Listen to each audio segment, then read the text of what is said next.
This freedom camp has the most stunning views. Paparoa Point is 28 kilometres from Kaikoura.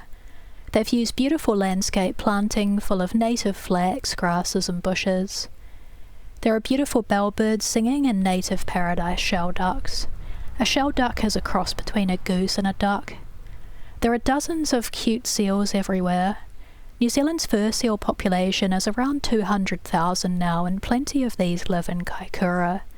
Years ago they were hunted almost to extinction by both Europeans and Maori, but thankfully their population is growing back. I saw dozens of seals, and there's a mixture of adults and tiny babies as well. The seals are very lazy and spend a lot of time sunbathing on the rocks and sleeping in the grass. You can see how all the grass is flattened where all the fat seals sleep all day. There are a lot of fantastic picnic tables and seats. People bring picnics and stop here for lunch. Obviously you have to take all of your rubbish away with you, as this spot is in the middle of nowhere and no one comes out here to pick up after tourists. Sadly, a group of tourists left rubbish around the picnic tables.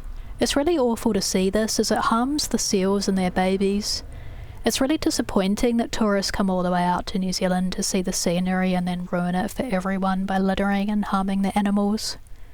I saw a tourist spitting toothpaste on the ground as well, which is just disgusting and disrespectful in New Zealand. So definitely don't spit on the ground when you're in New Zealand. It's always the Europeans that do it. It was windy and cold here. The wind speed is about 10 kilometres per hour more than Kaikoura, I found, because this point sticks out from the mainland.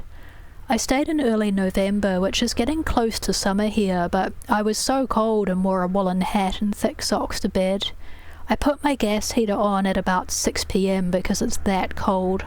Meanwhile, at the same time in Blenheim, it's warm and humid every night, so that just shows how this location is dramatically colder than Blenheim, despite being only 100 kilometres away from Blenheim.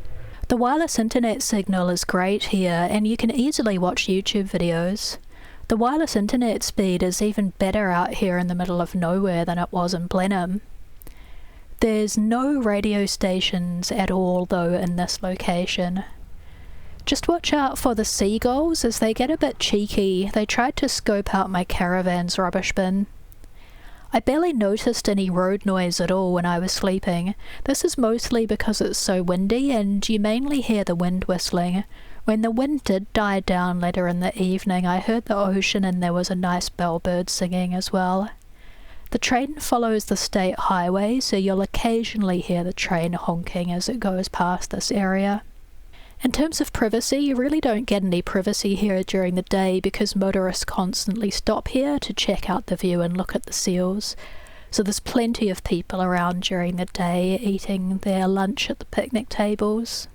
There are no signs saying how long you're allowed to stay here, but the general idea with rest stops is that you're allowed to stay for just one night as you travel between Kaikoura and Blenheim. As it's in the middle of nowhere, they haven't provided any sort of water tap, and there aren't any toilets here either, not even long drops. So you have to be fully self-contained if you want to stay the night, and don't forget to bring your own water containers full of fresh water. Because this location is far from anywhere, they don't provide toilets, taps, rubbish bins or anything like that, so you have to be fully self-sufficient. In New Zealand we call that pack in, pack out. There are no shops out here either, so you have to bring all of the food that you'll need for the night. If you forget milk or something else like that, it's 28 kilometres back to Kaikoura. There was a massive 7.8 earthquake here 8 years ago, and I was a little bit worried at first that an earthquake could happen again and cause a landslide while I was sleeping, but those hills look pretty stable in this location, so I think it's okay. Not many vehicles stayed the night because it is windy and cold here. There was only one other vehicle here when I stayed the night.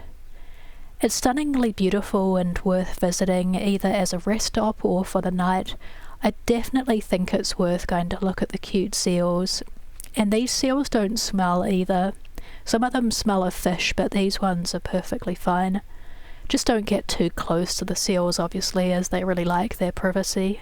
Happy camping!